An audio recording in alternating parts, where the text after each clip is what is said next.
사사기 6장 7장 말씀입니다. 먼저 우리 이스라엘이 여전히 또 죄를 반복해서 짓습니다.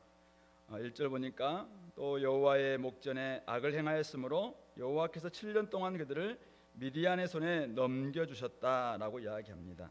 이스라엘 현실, 결국 그들은 여호와의 목전에 악을 행하였고 7년 동안 미디안의 손에 정말 넘겨주시니까 미디안 손이 이스라엘을 이겼다라고 2절도 이야기합니다. 그들은 지금 산과 또 웅덩이와 굴과 산성을 파서 그곳에 자기를 위해서 숨습니다.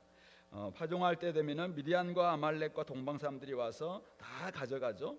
이런 가운데 그들은 황폐함이 궁핍함이 심할 수밖에 없었습니다. 그래서 6절 보니까 이에 이스라엘 자손이 여호와께 부르짖었다라고 이야기합니다. 이럴 때 다른 우리 때는 바로 사사를 바로 보내셨는데 이번에는 하나님께서 한 선지자를 보내십니다. 그래서 8절에 선지자가 그들의 문제를 지적하는데 결론은 뭡니까? 10절에 나와 있는 것처럼 너희들이 너희 하나님 여호와를 버리고 너희가 내 목소리를 듣지 아니하셨다.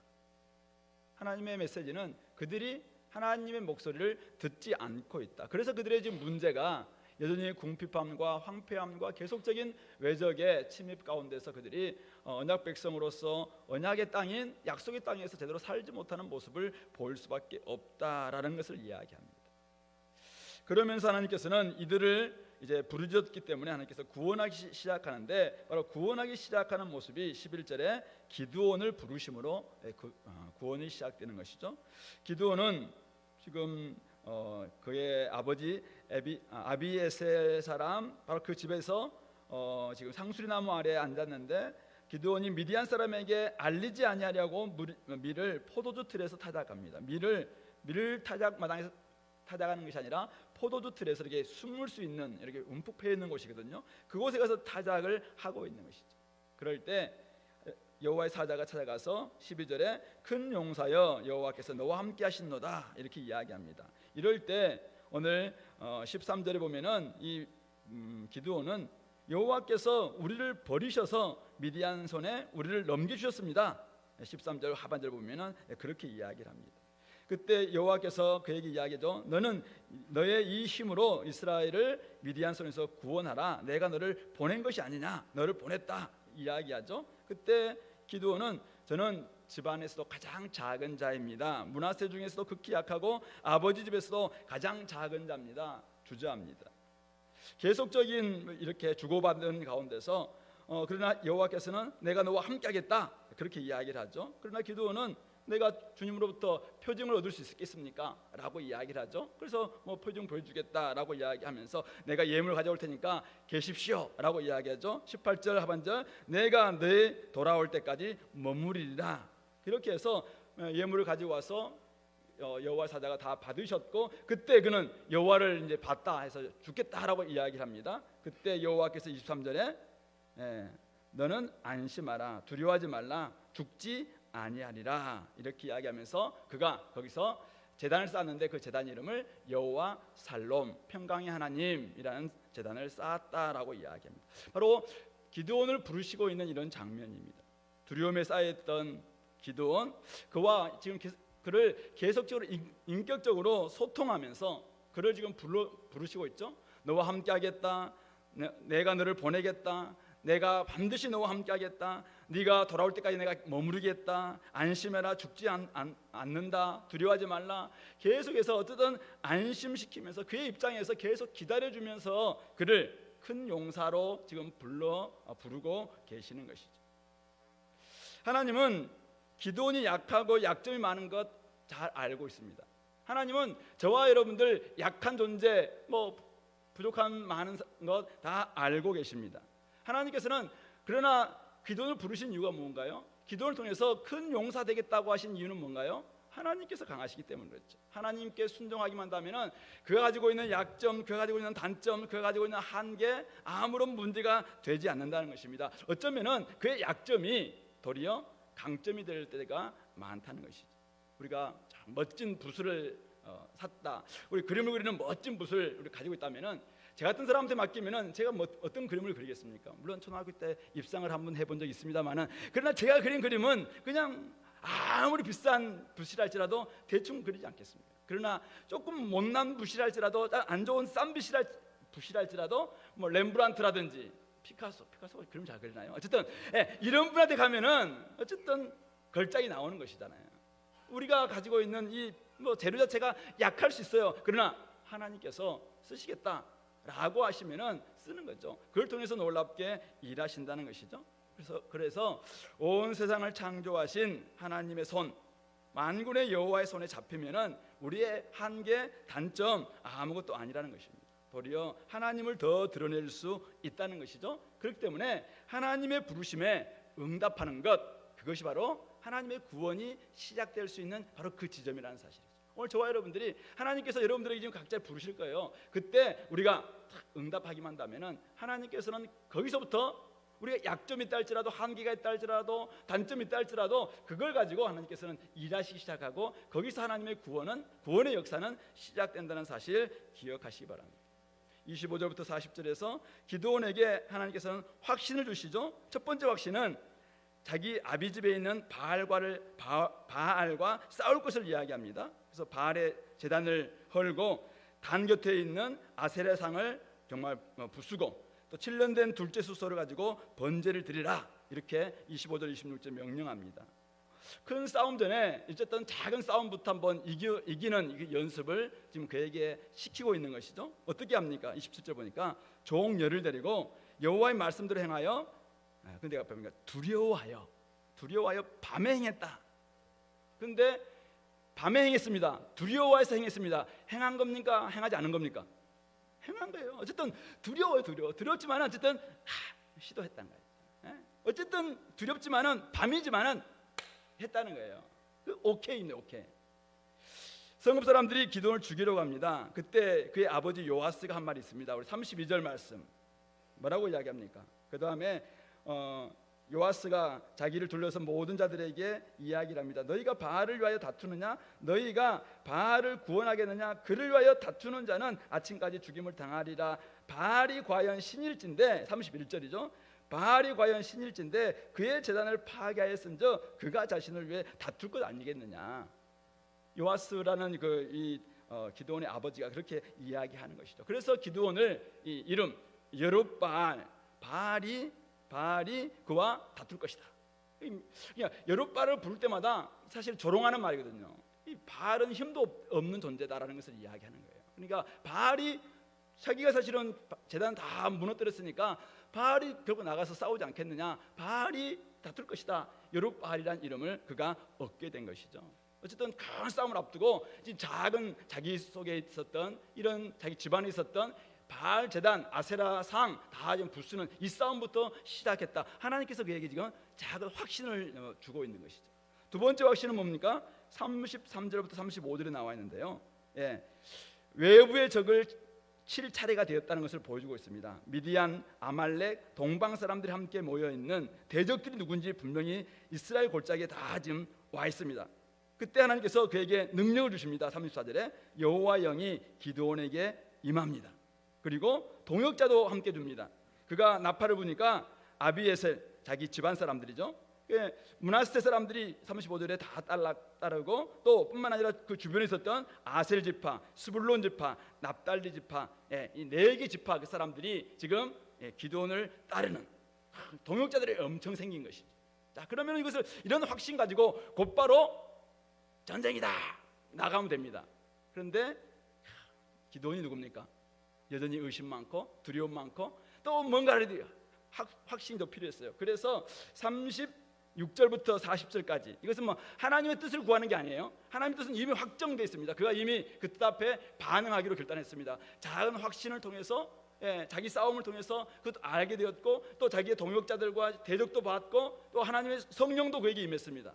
그러면 나가면 됩니다. 근데 여전히 두려워요. 왜요? 앞에 있는 대적들이 장난이 아니거든요. 그러니까 또 자기는 여전히 의심 많고 두려움 많으니까 하나님 앞에서 양털 시험을 좀 2번 하잖아요. 하나님 죄송하지만 제가 정말 저를 통해서 일하시는 건 맞겠습니까? 저에게 확신을 주십시오 라고 하면서 2번 시험하잖아요. 그래서 마당에다가 양털을 탁 깔고 양털에만 이슬을 내리게 해주십시오.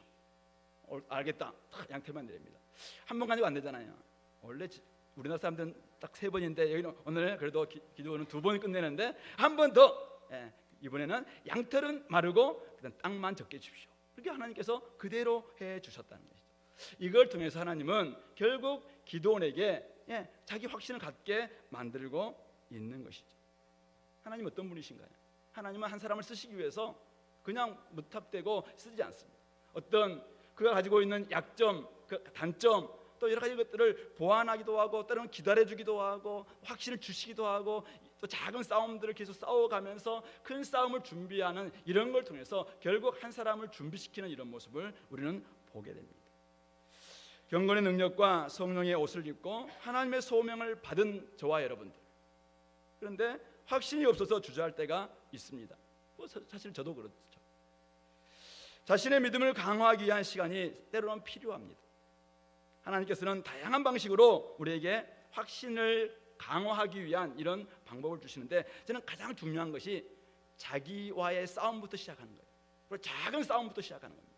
우리가 큰 싸움 앞에 두고 사실은 하나님께서는 큰 싸움으로 바로 부른 게 아니라 때로는 자기와의 싸움, 그리고 자기 집안에서의 또 작은 싸움들, 소그룹에서의 어떤 일들, 그다음에 우리 자기의 직장에서, 캠퍼스에서 이런 것을 통해서 나중에는 진짜 커다란 하나님 나라의 큰 결단을 이렇게 하게 만드는 것이죠. 결국 이걸 통해서 하나님은 우리에게 어떤 분이십니까? 우리의 연약함을 아시는 하나님께서 오래 참고 기다리신다는 것이죠. 하나님께서는 어쨌든 오래 참고 기다리시는 이유가 무엇입니까? 우리 인간의 약점을 알기 때문도 하지만 어쨌든 오래 참고 기다리고 또 기다리면서 확신을 주시면서 또 주시면서까지 이 일에 참여하기를 원하는 거죠. 참여하기를. 결국 참여해서 하나님과 함께하는 그 기쁨, 하나님이 주시는 그 승리의 기쁨, 하나님이 주시는 정말 이 하나님 나라의 놀라운 역사들, 이것을 많은 성도들이 좀 경험하면서 하나님이 이런 분이시구나라는 것을 깨닫기를 만드는 것이죠. 전쟁을 모르니까 하나님을 알지 못했다라고 우리 서론에서 이야기했습니다. 가나안 사람들이 그 가나안과의 전쟁을 통해서 여호수아 세대들은, 정복 세대들은 그것을 알았습니다. 그런데 싸움을 하지 않는 세대들, 전혀 이제는 그냥 편안하게 지냈던 이런 세대들은 하나님도 제대로 알지 못하고 싸움을 모르니까 하나님이 어떤 분이신지 듣기는 들었습니다. 근데 자기의 하나님이 아니라는 거예요. 우리가 그동안 신앙생활을 하면서 많은 것을 공부를 했습니다. 많은 성경을 통해서 공부를 했습니다. 또 때로는 기도에 응답받았다는 이야기도 듣습니다. 간증을 통해서 많은 사람들이 야 이렇게 하는 게 되더라 라는 이야기도 듣습니다. 근데 그 하나님이 내 하나님이냐 이거죠. 그래서 하나님은 그 하나님이 내 하나님이 되기 위한 그 싸움을 하기를 원하고 계시는 것이죠. 그것을 위해서 작은 싸움부터, 그래서 하나하나 할 수 있도록 이 단계를 밟아가면서 그 길로 나아가게 만드시는 분이 우리 하나님이심을 오늘 가르쳐주고 있습니다. PR 핑계로 삼기 위해서 하나님을 시험하지 말고 확신을 위해서 더 우리는 기도하고 하나님과 소통할 필요가 있습니다. 하나님 오늘도 저와 여러분들에게 훈련과 연단을 통해서 우리를 강하게 세우시는 하나님을 좀 경험했으면 좋겠습니다. 우리가 연약한 존재가 아닙니다. 사실은 지금은 막 약하고 또 나약하고 때로는 막 두렵도 많고 의심도 많고 하지만은 사실 오늘 기도를 통해서 야 강한 용사다라고 이야기했던 것처럼 우리들도 얼마든지 그렇게 될 수 있는 사실은 그런 존재로 하나님의 형상으로 지음받은 존재가 저와 여러분들이죠. 그러므로 하나님이 오늘 우리를 어떻게 훈련시키고 있는가, 이것을 좀 생각하면서 한 발 한 발 내디딜 수 있는 그런 준비들, 이 훈련 기간, 어쩌면 이 기도의 기간 동안 우리 3주 동안 계속 그거 가지고 내가 그동안 좀 확신도 없었고 한 발 내디려면 늘 두려움 때문에 2발 뒤로 물러나고 계속 이런 과정이 있었다면 이번 기회에 하나님과 함께 좀 소통하면서, 하나님은 기다려줄 수 있습니다. 하나님은 인격적인 분이세요. 우리의 성정을 잘 알고 계세요. 우리가 어느 정도 이렇게 보포를 가지고 있는지도 잘 알고 계세요. 그렇기 때문에 거기에 걸맞게 우리를 쓰실 거라고 믿습니다. 그러므로 여러분들이 다른 사람들 막 빨리 간다고 해서 너무 빨리 가려고 하지 마시고, 그러나 내 보폭에 맞게끔 내가 하나님과 어쨌든 소통하면서 하나님의 부르심 앞에 온전히 응답할 수 있는 저와 여러분들이 꼭 될 수 있길 바랍니다. 7장으로 넘어가겠습니다. 이제 드디어 결정의 날이 왔습니다. 우리 7장 1절 같이 한번 읽어볼까요? 시작.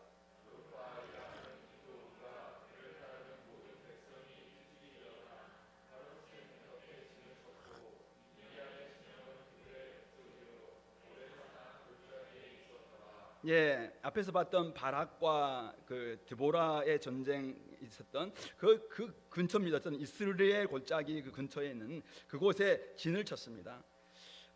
그런데 이렇다면 이제 기드온이 나아가잖아요. 근데 오늘 기드온에게 하나님께서 전략 자산, 제가 굉장히 어려운 단어를 썼잖아요. 요즘 한참 뭐 미국과 방위비 분담 막 이야기 나오면서 전략 자산 이런 얘기를 하더라고요. 그래서 내가 한번 찾아봤습니다. 전략 자산이 뭔가? 그러니까 전쟁을 할 때 다 이렇게 전개할 수 있는 무기 모든 체계들, 이것을 이제 이용할 수 있는 체계들, 이것을 전략 자산이다 이렇게 이야기하는데, 어쨌든 그 B1B라는 괌에서 한번 우리나라 출격하는 그 전략 핵 그 폭격기가 있는데, 그게 한번 왔다가 딱 가는 순간 뭐 30억인가 50억 든다고 이렇게 이야기해요. 그러니까 그런 막 비용들 이런 것들이 이제 그쪽에서 막 요구하기도 하고 하는데, 이런 전략 자산들이 있잖아요. 뭐 ICBM이라든지 요즘 뭐 항공모함이라든지 이런 것들이 있잖아요. 전쟁할 때는 사실 이런 게 필요하거든요, 오늘날 전쟁에서는.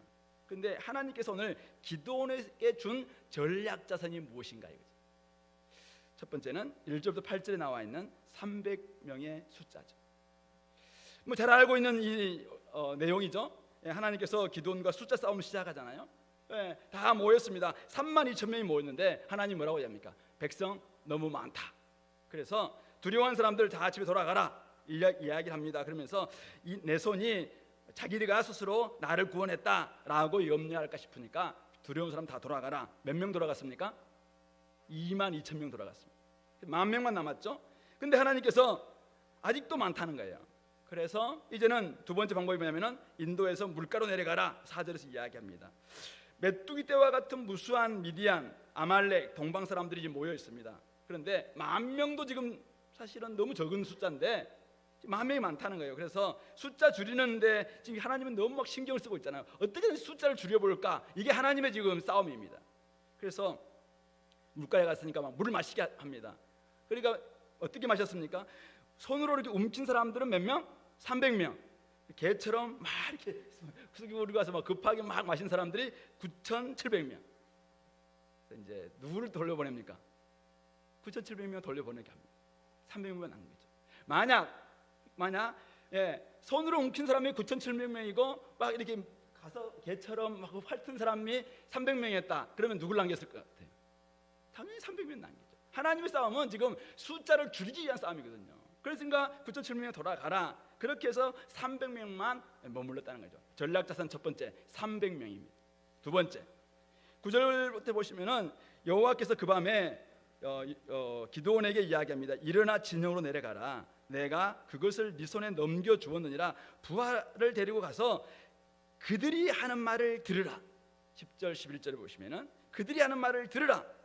그래서 기드온이 밤에 자기 부하 데리고 미디안 갔습니다. 근데 딱 갔는데 눈앞에 뭐가 펼쳐졌습니까? 미디안과 아말렉과 동방 사람들이 골짜기에 누웠는데 메뚜기의 많은 수 같고, 숫자가 메뚜기 떼들이 꽉 있는 숫자만큼 많고, 낙타의 수는 해변의 모래처럼 많았더라. 이거는 눈에 보인 모습이었으면, 네가 가서 봐라라고 했으면은 눈에 보인 것 때문에 아니 기가 죽어서 돌아왔을 거라고 생각해요. 근데 그들이 하는 말을 들으라고 했잖아요. 그래서 그들이 딱 진영에 들어갔는데 두 사람이 주고받는 대화가 뭡니까? 보리떡이 진영에 들어왔는데 보리떡이 우리의 장막을 다 무너뜨리더라 라는 꿈 이야기를 합니다. 그러니까 친구가 꿈을 어떻게 해몽합니까? 14절 말씀 같이 한번 읽어볼까요? 14절 시작. 그의 친구가 대답하여 이르되 이는 다른 것이 아니라 이스라엘 사람 요아스의 아들 기드온의 칼이라. 하나님이 미디안과 그 모든 진영을 그의 손에 넘겨주셨느니라 하더라. 야, 그 들리는 말이 뭐냐면은 이 기드온의 칼이 와서 이 모든 것들을 다 무너뜨린다라는 그런 이야기를 합니다. 세 번째 15절부터 25절 나와 있는 나팔과 횃불을 감춘 빈 항아리. 이게 이제 그의 전략 자산인데, 기드온이 이 꿈과 해몽의 말을 듣고 하나님을 막 경배를 하고는 곧바로 돌아와서 일어나라, 여호와께서 우리에게 미디안 군대를 붙이셨다. 승리를 그가 선언합니다. 그리고는 300명이 나아가는데, 이것도 막 하나님께서 시켰다고 생각하는데 어떻게 합니까? 한 손에는 뭘 듭니까? 나팔 들고, 한 손에는 빈 항아리, 근데 그 안에는 횃불이 숨겨져 있습니다. 그리고 나아가서 외치라고 합니다. 이걸 깨고 세대로 나누어서 이제 깨면서 여호와와 기드온의 칼이다라고 외칩니다. 그러니까 300명이 지금 칼이 있어 없어요? 칼은 없어요.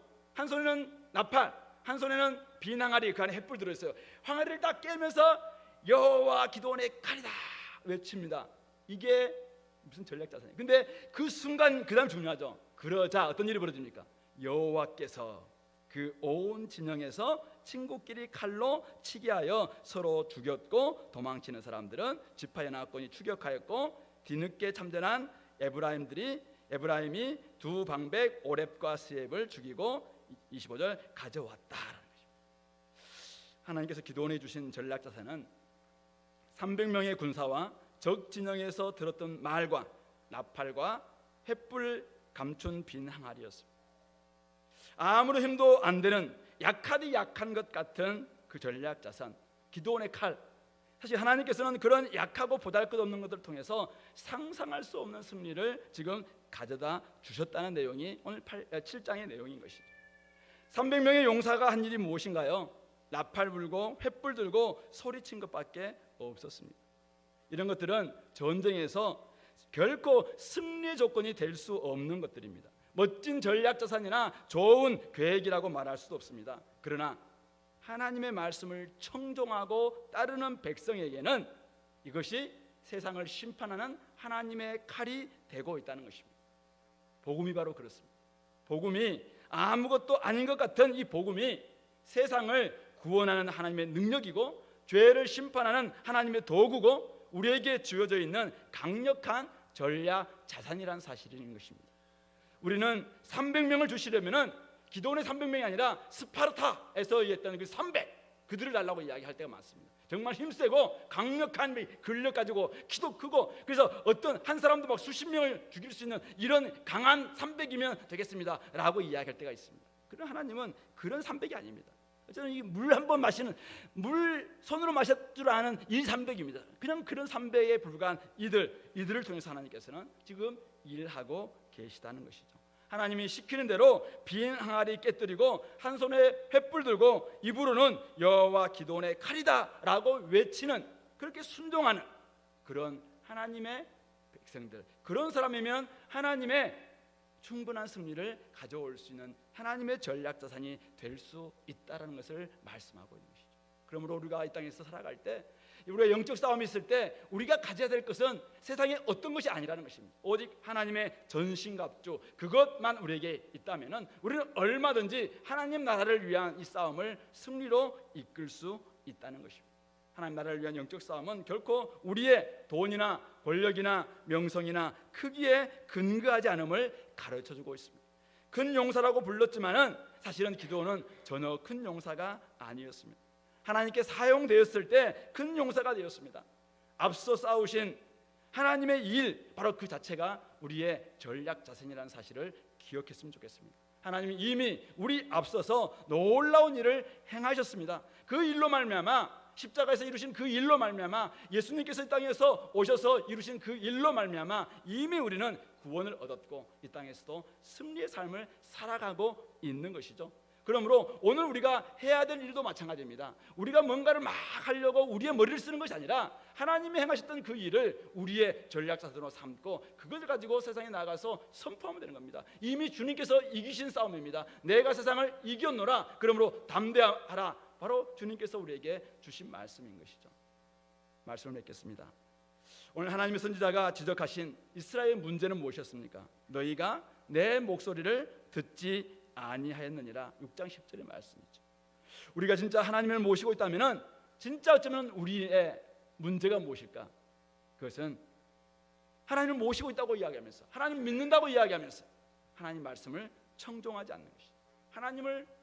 하나님 말씀에 순종하지 않는 것, 어쩌면 그것이 우리의 가장 중요한 문제가 아닐까 여겨지는 것입니다. 그러므로 오늘 우리 이 시대도 그렇고 앞으로도 마찬가지고 청종할 줄 아는 귀가 귀한 것입니다. 믿음으로 듣고 순종하는 사람들이 필요한 시대입니다. 이 땅에서 아무리 세상에서 새로운 어떤 무기와 많은 이야기한다 할지라도 하나님 나라는 결코 그런 것으로 이길 수 없습니다. 하나님 나라는 그것으로 우리가 들어갈 수 없습니다. 오직 하나님께서 이루신 그 일, 하나님께서 우리에게 주시는 그 말씀 우리가 온전히 받아들이고 믿음을 받아들이고 그것을 우리가 순종할 때 우리에게는 크고 놀라운 일이 정말 주어질 것이고 그로 말미암아 우리가 하나님 나라의 기쁨과 승리를 얻을 수 있을 줄 믿습니다. 여러분들의 가정도, 여러분들의 직장도, 여러분들의 캠퍼스도, 또 우리 교회도 마찬가지입니다. 오직 복음, 하나님께서 이루신 그 일을 오늘 우리의 전략 자산으로 삼고 온전히 이 복음을 온전히 우리가 의지하면서 나아갈 때 하나님의 놀라운 영광이 드러날 줄로 믿습니다. 기도하겠습니다. 하나님 감사합니다. 오늘 기도원에게 주셨던 하나님의 전략 자산, 어쩌면 이 땅에서는 오늘날에는 복음인 줄 압니다. 그러기에 하나님 아버지, 우리가 복음으로 완전히 무장하고 하나님의 전신갑주로 온전히 무장하고 이 땅에서 우리가 싸워야 될 싸움을 온전히 싸우는 저희들 되게 하여 주옵소서. 뒤로 물러가지 않게 도와주시고 늘 하나님 말씀에 청종하며 하나님 말씀에 오늘 귀 기울이며 아버지랑 믿고 순종할 줄 아는 하나님의 자녀들이 다 될 수 있도록 축복하여 주옵소서. 이 시간도 기도할 때 하늘을 열어주시고 하나님 우리의 소원과 우리의 부르짖음과 우리의 여러 가지 간구마다 하나님께서 응답하여 주옵소서. 예수님 이름으로 기도드립니다. 아멘. 이렇게 계속 기도하시겠습니다.